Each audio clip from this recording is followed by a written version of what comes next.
굳이 지수 뭐 3천 몇백인, 3천인에 4천 가나, 3,500 가나 그 논쟁할 때 막 여러 가지 이론을 얘기하죠. 그래서 드리고 싶은 말은 윤지호 센터장님은 주식에 관심 있는 분들이라면 누구나 아시는 분이실 거예요. 네. 근데 특히나 이제 오늘은 주식의 시대 투자의 자세라는 책으로 다독다독을 찾아오셨고요. 그리고 책 안에서도 또 책을 소개해 주시는 네. 네. 그 섹션에 대해서도 저희가 오늘 얘기 많이 나눠보면 좋을 것 같습니다. 네. 윤지호 센터장님 안녕하세요. 네, 안녕하십니까. 저 EBS 투자증권의 윤조입니다. 네, 네. 와. 나와주셔서 감사합니다. 네. 뭐 저도 이제 뭐 모든 프로를 다 들었다고 말씀드릴 수는 없지만 네. 보통 책을 좋아한다는 의미가 많이 읽었다는 의미라고 받아들이지 마시고요. 책을 많이는 삽니다. 네. 저도요. 많이 사서 공식적인 자리에서는 3분의 1 정도 읽었다고 얘기를 하는데 네. 제가 보기에는 4분의 1 정도 읽은 것 같습니다. 근데 책을 좋아하다 보니까 이번에도 뭐 우연한 계기에 제가 존경하는 김한진 박사님과 또 김동환 대표님이 같이 하자고 그래서 했지만 네. 책보다 오늘 이렇게 또 이런 책을 씀으로써 이러한 또 다독도 이런 좋은 프로에 초청받아서 매우 기쁜 마음으로 왔고요. 오늘 뭐 아까 변동성 얘기하셨는데 네. 뭐 대단한 게 아니라는 걸 꼭 말씀드리고 싶어요. 시작하실 때 칸트라는 펼쳤는데 칸트를 알아서 쓰지 않았지 않겠습니까? 칸트의 책도 뭐 쉬운 책부터 원래 번역된 책도 사놨지만 읽어본 기억은 없는 것 같습니다.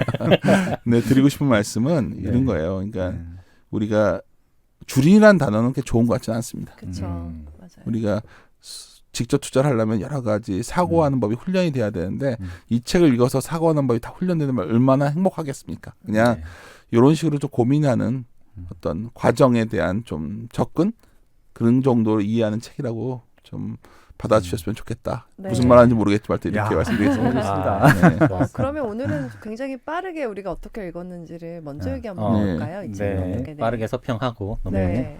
또 제가 먼저 하나요? 네. 네. 빠르게 읽겠습니다. 지난주에 너무 길었다고 그래서 네, 분량을 확 줄였습니다. 네. 작년 3월 코로나로 주식시장이 무너졌던 바로 그때 주식에 관심을 갖고 주식 투자를 시작했다. 그리고 이제 만 1년이 지났다. 주식 투자를 직접 해보면서 많은 것을 배울 수 있었다. 나란 인간이 얼마나 비이성적이고 충동적인지도 알 수 있었고 남들이 다 버는 시장에서 쪽박을 차는 기가 막힌 촉도 갖추고 있음을 알게 됐다.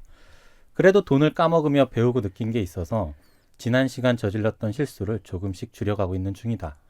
이번 책 주식의 시대 투자의 자세를 읽고 세 분의 대가들이 이야기하는 주식 투자자의 자세를 보면서 내가 어떤 점들이 부족했는지 보다 명확하게 알 수 있었다. 김동환 대표님의 주린이들을 위한 조언과 분산 투자 이야기가 인상 깊었고 김한진 박사님의 투자 관점과 투자 원칙도 많은 생각을 하게 했다. 감명 깊었던 것은 윤지호 센터장님 파트다. 주린이들을 위한 7권의 주식책을 추천해주면서 핵심 내용까지 요약해주어 정말 큰 도움이 됐다. 실제로 추천해주신 책들 중 필요하다고 생각되는 몇 권은 바로 주문을 했다. 이어지는 세 분의 대담 내용도 앞으로의 투자 방향을 결정하는 데 도움이 됐다. 금리 움직임을 주의 깊게 살펴봐야겠다는 생각이 들었고 미국 바이든 정부의 법인세 증세 움직임과 작년 한 해 동안 주가가 너무 빨리 움직였다는 것을 기억해 두기로 했다.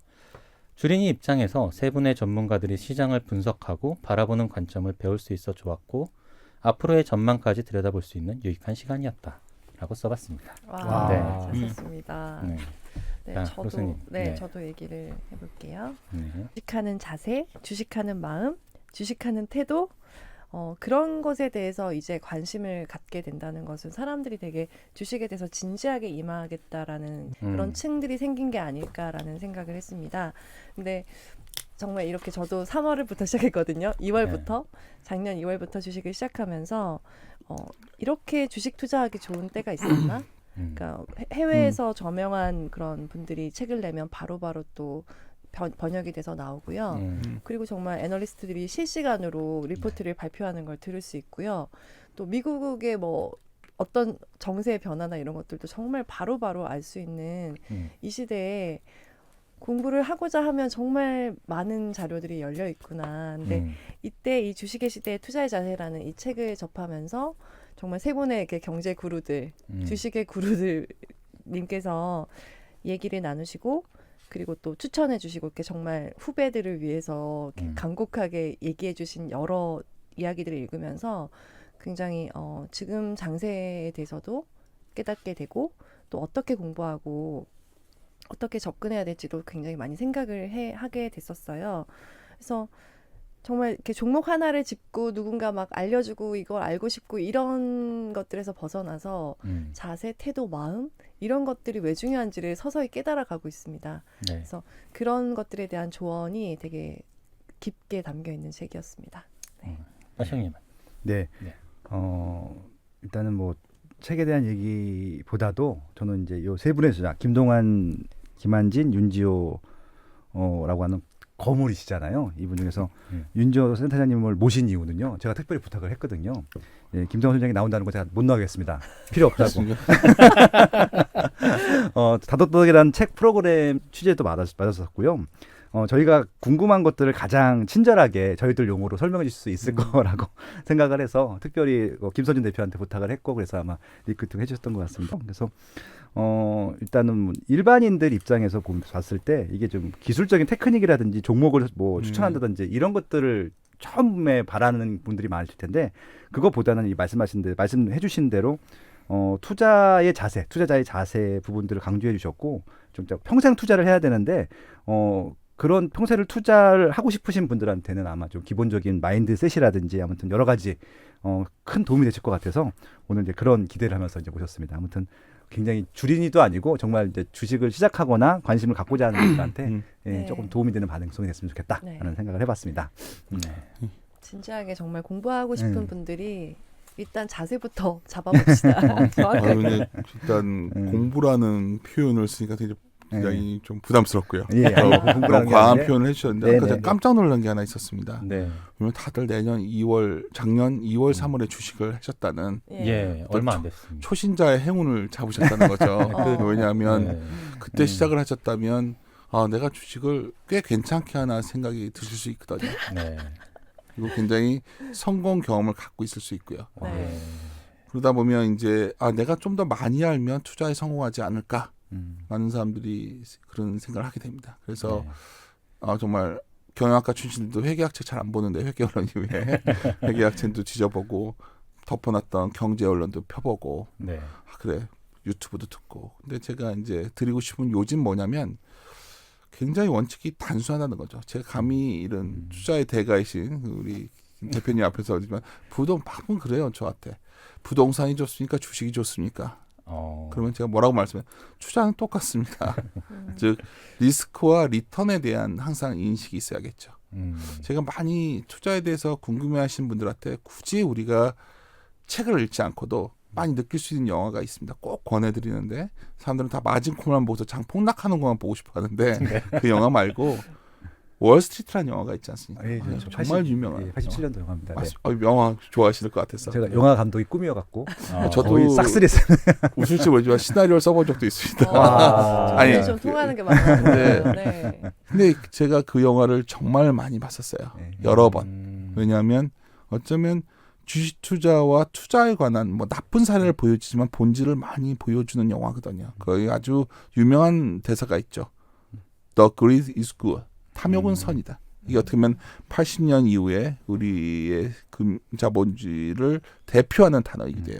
그 단어만큼 유명한 말이 있습니다. 거기에 고든 게코라는 사람이 주인공인데 그게 사실 보에스키라는 사람을 모델로 했던 거예요. 감옥에 갔죠. 그 사람도. 결국은 인사이더 거래하다가.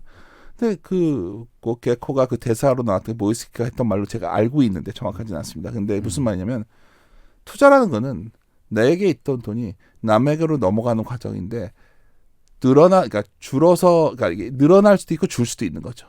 그러니까 내가 투자의 본질은 약간 간단히 말씀드리면 싸게 사야 된다는 거죠. 그래서 제가 이 책에서 막 아까 7권의 책을 소개했어요. 여러 가지 갑자기 제가 해놓고서 이름도 생각이 안 나요. 초과수익 바이블로 시작해서 사학감이 나왔었고 불황에서 승리하는 책도 그렇고 하우드 막스의 시계추 이론도 그렇고 또 찰리 티안의 그루들의 투자법도 그렇고 뭐 공통적인 딱 단어가 나와요. 뭐냐면 좋은 기업과 좋은 주식은 다르다는 거예요. 사람들이 좋은 기업은 알죠. 그래서 요즘 유행하는 게 조니 선생님이 굉장히 올바른 투자 방향을 말해주시겠지만 마이크로소프트가 IT 볼트 한번 올라왔다가 그 고점을 벗기는데 17년 걸렸거든요. 아.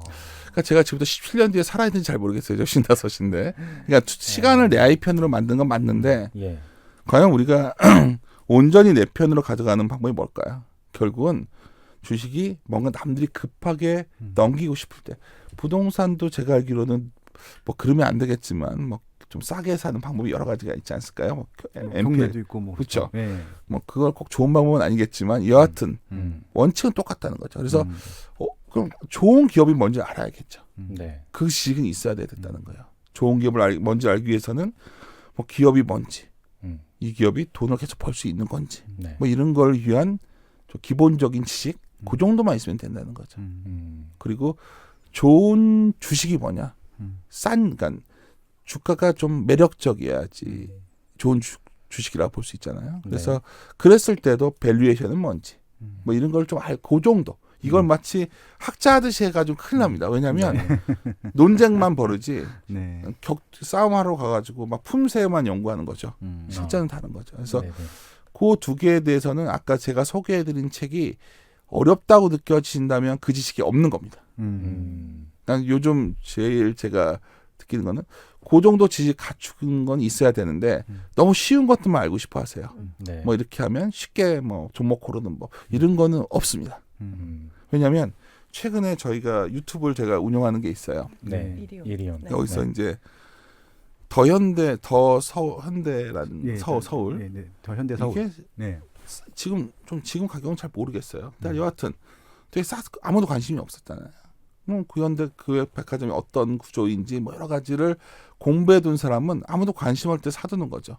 근데 어느 날 이제 막 이제 오픈 행사 나오고 기사 나오고 그럴 때는 그때 사면 별로 재미가 없다는 거예요. 예를 들어서 지금도 그런 게 많이 있겠죠. 예를 들어서 뭐 이런 건 우리 커버하는 종목들이니까 뭐 아무도 지금 뭐 다들 테슬라만 얘기하고 막 이러고 있을 때 조용히 의류 업종들이 움직여요. 왜냐하면 많은 업종들이 의류 업종 내에서 구조조정이 많이 됐지 않겠습니까? 어디서 구조조정이 됐냐면 우리가 얼마 전까지도 작년 카페24라고 뭐 그런 플랫폼 업체가 엄청 돈을 잘 벌었어요. 그렇죠. 그러면 젊은 친구들이 다들 동대문 가서 옷 찍어서 팔아야지 뭐 이러는 거 투성이었는데 네. 다들 잘 안 되지 않나요? 의외로. 그러니까 점점 뭐 어떤 대기업들도 플랫폼을 만들고 막 이런 업체들이 나오죠. 그러니까 제가 드리고 싶은 말씀은 좋은 기업이 뭐냐 또 물어보들 보시면 그냥 많이 팔고 돈을 거기다 벌면 더 좋은데 일단 많이 팔아야 돼요. 네. 그래서 그런 기업들이 좋은 기업인데 그게 좀 싸졌을 때 찾는 방법 그거를 지식을 갖추기 위한 되고 나면 그 다음에는 내가 시간이 내 편이 될 때까지 기다릴 수 있어야 되는 거예요. 제가 제일 가끔 이 말씀드려요. 수많은 뭐 이렇게 해서 돈을 버는 방법이 나오는데 왜 안 되냐면 제일 웃겼던 사건이 있었어요. 왜냐면 아는 동생이 아마추어 리그 야구를 하는 거예요. 맨날 매일 모여서 먹을 때 얘기하면은 준 프로들 같은 거예요. 막 얘기하는 수준이. 공은 뭐 얘는 슬라이더를 잘 던진다 그러고 막 그래서 내가 와 얘들은 야구를 정말 잘하는구나. 그랬을 줄 알았어요. 이게 한 몇 년 전 일인데 근데 그날 이제 오후에 어딜 다 같이 가기로 해가지고 그걸 끝내고서 같이 여행을 떠나기로 해가지고 경기를 보러 갔어요. 네. 보고 싶어서 본 게 아니라 보고 있는데 혼자서 계속 웃었어요. 너무 웃겨가지고 막 자기들은 너무 진지한데 공은 거의 아이란 볼보다 좀 빠른데 뭐 그 정도 스윙이고 에러에 뭐에 그런데 하여튼 여행 가서 얘기하는 수준은 거의 그날 경기는 미국의 메이저리그. 그렇죠. 뉴욕 양키스와 뭐 살짝 그런 경기 수준이에요. 사실 투자도 비슷하다는 거죠. 우리가 엄청나게 공부를 하고 노력을 한다고 그렇게 못 한다는 거예요, 야구를. 원래 야구는 타고나고 몸짓도 있어야 되고. 우리가 아무나 모델이 되고 싶다고 될 수 없잖아요. 네. 저 같은 사람은 남자 모델이 되고 싶어도 체형상의 한계를 극복할 자신이 없어요. 그러니까 예를 들어서 그러니까 많은 분들이 내가 할 수 있는 수준이 어딘가를 정해 놓으셔야 되거든요. 그게 뭐냐? 이게 정확한 타이밍에 내가 그런 게 아니라 그냥 내가 판단하지 말고 아까 월스트리트 영화에서 다시 돌아가서 말씀드리면 누군가 급하게 물건을 팔 때만 난 주식을 사겠다 결심하셔도 살아있는 동안에 많은 투자주에게 옵니다. 근데 굳이 지수 뭐 3천 몇백인 3천인에 4천 가나 3,500 가나 그 논쟁할 때 나는 내 아이 재산을 앞으로 큰 자산 막 여러 가지 이론을 얘기하죠. 그때가 다 이유가 없은 데는 없어요. 그래서 드리고 싶은 말은 많은 투자자분들한테 지금 비싸다 싸다가 중요한 게 아니라 지금이 좋은 기회냐 물어본다면 그래서 좋은 기회는 많이 지나가지 않았겠는가. 그게 꼭 드리고 싶은 말씀이에요. 네. 너무 별말 아닌 걸 장황하게 드렸는데 아, 너무 좋습니다. 네. 저희들 용어로 설명해 주시니까 좋고요. 네. 그러니까 제가 윤조 선생님을 특히 좋아하는 이유가 그러니까 이런 말투 때문에 그렇거든요. 그러니까 이제 3프로 TV를 저도 거의 안 빼놓고 다 보고 다른 것들도 따라 보는데, 그러니까 대부분 시황을 중계하시는 분들이 많으세요. 그러니까 이제 예를 들어서 이제 최근에 변동성이 크니까 하루는 오르고 하루는 빠지는데, 그러니까 이제 그걸 설명하는 논리들이 한 뭐 수천 가지가 있겠죠. 그럼 이제 오르면은 오르는 논리를 다 뽑아서 그걸 다 붙여서 설명을 해주시고, 그 다음날 빠지면은 또 빠진 논리를 다 빼주셔서 그 다음날 그걸 붙여서 설명해 주시는 거예요. 근데 계속 핑퐁핑퐁 하시는데 늘 이렇게 뭐랄까 장기적으로 우리가 끊임없이 생각할 수 있는 거리들을 던져주시고 진짜 올바른 방향성을 보자라고 말씀하시는 그런 것들이잖아요. 그러니까 매일매일 중요한 것들이 아니라서 그래서 저도 처음에 나왔을 때부터 저도 되게 충격적으로, 왜냐면 다른 분들하고 좀 많이 다르셔갖고 굉장히 제가 좋아했었거든요. 감사합니다. 예. 네. 그래서 아무튼 책을 좋아하시고 책을 소개해 주시고 또 이런 것들, 그러니까 지금도 왜냐면 대부분 주식 하시는 분들은 소위 말하는 펌프질을 계속 하시거든요. 계속 사라고. 이거 그것도 올라갈 거라. 근데 지금 3,100이 좀 부담스럽다고 바로 말씀해 주시잖아요. 그런 부분도 더 갈 수 있죠. 예, 더 근데 갈 수도 이런 있는데. 거죠. 그렇죠. 뭐 예. 시장을 물어보시니까 아까 말씀하신 게 책을 읽어봤더니 작년에 이제 11월에 우리가 모여서 막 정말 이렇게 좀 창피한 얘기인데 네. 막 정말 주서 없이 주제도 안 정하고 저희가 얘기를 했었어요. 세 분이서요. 예, 네, 네. 그래서 이제 하는데 놀랬던 건 뭐냐면 그래도 시장의 경험이 있었기 때문에 항상 어떤 걸 찾아야 되냐면 우리가 다 같이 공감하고 일어날 일이라고 생각하는 건 돈 벌 기회가 없어요. 그러니까 쉽게 말해서 항상 기대값이 높을 때는 돈 벌기가 힘들고요. 네. 기대값이 낮을 때 돈 벌 기회가 오거든요. 그렇죠. 뭐든지. 네. 그래서 제가 표현을 여성 동지분이 계셔서 좀 그런데 우리 남자들은 경험할 거예요. 친구가 미팅 나가는데 막 엄청 묘사가 좋으면 가서 실망하잖아요. 괜찮아도. 근데 그냥 그래. 동네 동생이야. 가면 그런 친구랑 결혼들 많이 해요. 그래서 한눈에 반하는 게 보통 기대가 낮기 때문에. 투자도 어쩌면 우리가 개코 아까 얘기를 했지만 어쩌면 바탕에 깔린 건 욕망이라는 단어거든요. 네. 우리가 네. 인문학적 소양이 주식 투자에도 필요한 게 뭐냐면 욕망에 관한 수많은 철학자, 심리학자들이 욕망을 분석했던 결과는 통제하기 쉽지 않다는 거예요. 우리가 본능을 역행하는 게 어렵다는 걸 철학에서 배울 수 있어요. 네. 철학을 잘은 모르지만 그렇다면 본능에 역행하는 투자를 해야 돈을 벌 수 있는데 네. 그러면 항상 사람들이 흥분해 있을 때 피하고 다 뻔한 말들이에요. 근데 제가 드리고 싶은 말씀은 뭐냐면 그래서 뭐 올해 시장을 바라볼 때 사람들이 다 갖고 있는 기대값의 컨센서스라고 그래요. 그럼 다들 무슨 말을 했었냐면 구조적 저금리는 영원할 것이고 네. 원하는 달러는 약할 것이고 유가도 못 오를 것이고 근데 그게 3저였죠. 네. 3저를 기반으로 많은 기업들이 어느 정도 돈을 벌 거라 했어요. 근데 이번엔 제일 흥미로운 얘기 해드릴까요?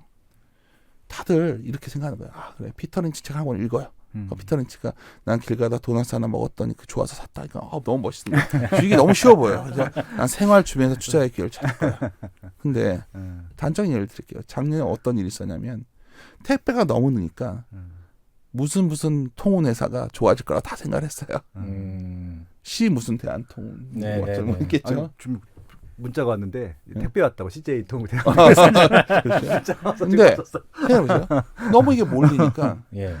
코스트가 올라가는 거예요. 아. 기업은 돈을 못 번 거죠. 그러니까 우리가 생각하는 그러니까 막연하게 제가 제일 싫어하는 말이 투자할 때 기본에 굉장히 백투 베이스를 가야 되는 이유가 뭐냐면 최근 들어서 이제 그런 유명한 책들 막 나는 버펫이 될 거야. 피터 린치가 될 거야. 버펫은 책을 쓴 적도 없어요. 네. 그리고 피터 린치는 사실 뭐 하여튼 여러 가지 시대에 그런 것도 있는 거예요. 근데 그러다 보니 너무나 거대한 이야기에 그리고 최근에 내러티브 이런 얘기에 익숙하지만 사실 주식은 실적이라는 함수고 지나고 나서 보면 굉장히 숫자에 민감합니다.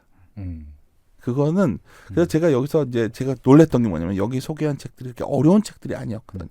네. 여기에 두 번째인가 세 번째 소개한 책 중에 번스타인의 스타일 인베스팅이라는 책이 있어요. 제목을 어떻게 보니 그거는 그 책이 뭐냐면 요즘 장세가 맞아요. 그러니까 그 소위 번스타인이라는 사람이 뭐 유명한 미국 IB의 퀀트 스트래티지였는데 이 사람이 이제 모델을 만들었어요. 이익은 직선이 아니라 원형이라는 아주 심플한 얘기를 하겠어요. 별거 아닌 것 같죠.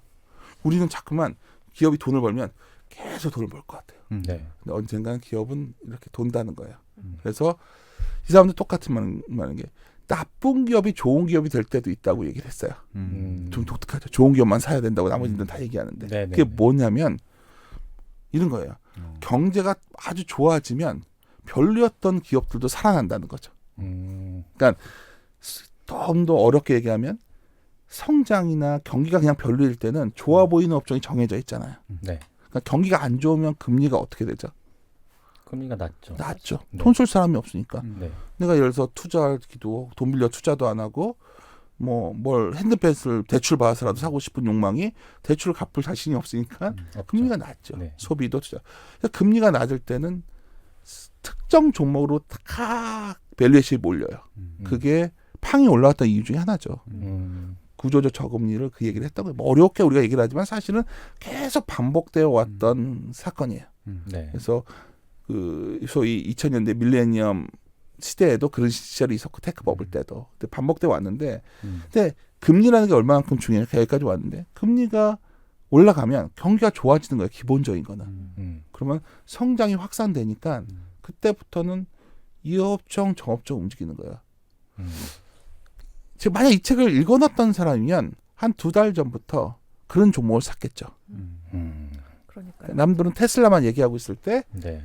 제가 2달 전에 책이 나왔으니까 책을 홍보하자면 그 얘기를 해놨는데 아무도 관심 섹터가 바뀔 수 있다 뭐 이런 얘기도 적어와요. 네. 네. 여기서 예언을 했다는 게 아니라 별거 아니라는 거. 제가 그 얘기를 하는 근거는 아주 어렵지도 않은 그런 책 한 권 읽고서 생각을 해본 거죠. 아 이렇게 맞겠다. 또 그것도 재밌는 얘기가 앞에 제가 제일 좋아하는 책 중에 내 책을 선전해내 자꾸 딴 책을 선전해서 이 FM 미디어 출판사 사장님 되게 좋아하세요. 네. 제가 이 책 서분 제가 추천사도 썼는데 초과 액세스 리턴스라는 책이에요. 네.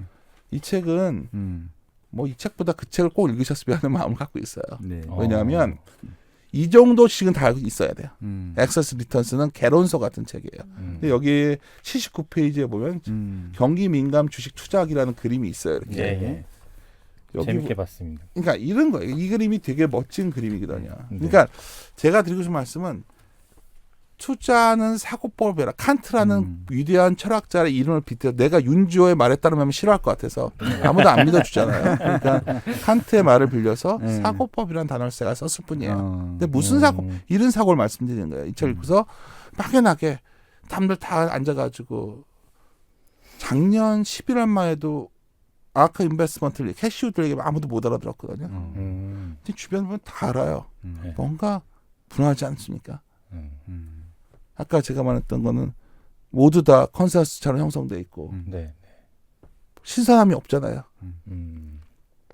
캐시우드가 잘못 봤다 이렇게 하면 당신은 캐시우드를 잘못 봤다고 봅니까? 막 이렇게 따지면 이제 할 말은 없죠. 점점 조용해질 이유인데 종교가 아니거든 투자는. 네. 근데 그런 측면에서 본다면 이런 색깔의 변화라던가 특히 우리나라처럼 해외 글로벌 경제에 좀 종속돼 있는 나라들은 네. 이런 변화를 못 쫓아가면 주식시장에서 정말 되게 힘들어요. 그러니까 제가 요즘 약간 걱정되는 게 뭐냐면 어느 주식이나 오랫동안 들고 간다고 돈을 벌 수 있지는 않아요. 네. 한국 상황에서 그 얘기는 정말 위험한 발상입니다. 그건 제가 주위에서 너무 많이 봤어요. 예를 들어서 2000년대에 어떤 조선주를 한번 맛을 본 사람들은 네. 그게 주식의 단 줄 알아요. 근데 요즘 와서야 좀 올라왔을 거예요. 네. 어떤 이게 산업이 바뀌고 주도 업종이 바뀌고 이 과정에 대한 이해가 없으면 좀 계절의 변화 네. 정말 그건 기본적인 사고법이에요. 그 가장 그거에 좋은 책은 하워드 막스의 투자에 대한 생각이에요.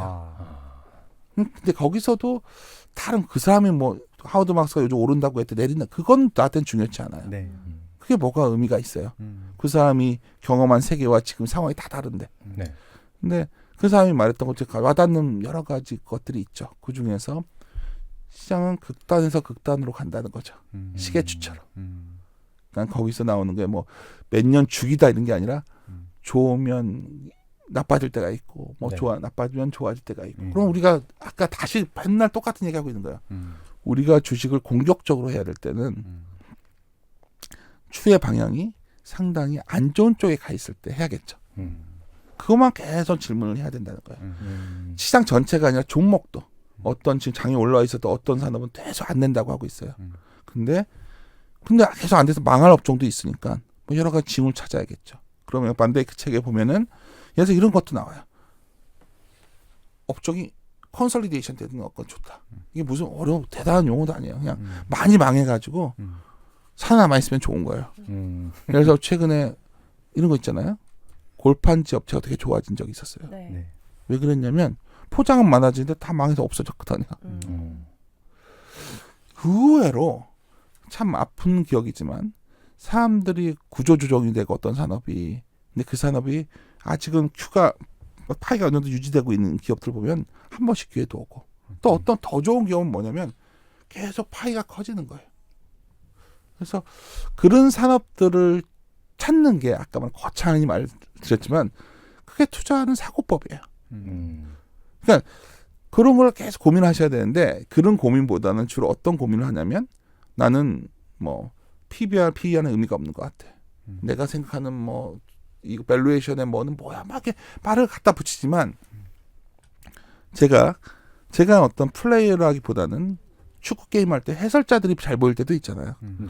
아무리 축구 선수가 잘해도 오랫동안 중계한 사람들 눈에는 어떤 선수의 장단점이 보이는 경우가 있거든요. 해설자 일을 꽤 해왔기 때문에 네. 해설자로서 시장에서 살아남거나 좀 수익률이 좋았던 곳의 공통적인 특징은 그렇게 쫓아다니지 않았다는 거죠. 쫓아다닌 곳들은 화려했다가 굉장히 힘들어지는 걸 많이 봤어요. 네. 그래서 저는 뭐 이 책에서 무슨 다른 제가 존경하는 두 분께서는 의견이 있는 부분도 있었지만 어쩌면 우리 셋이 말하고 싶었던 요지는 그게 아니었을까.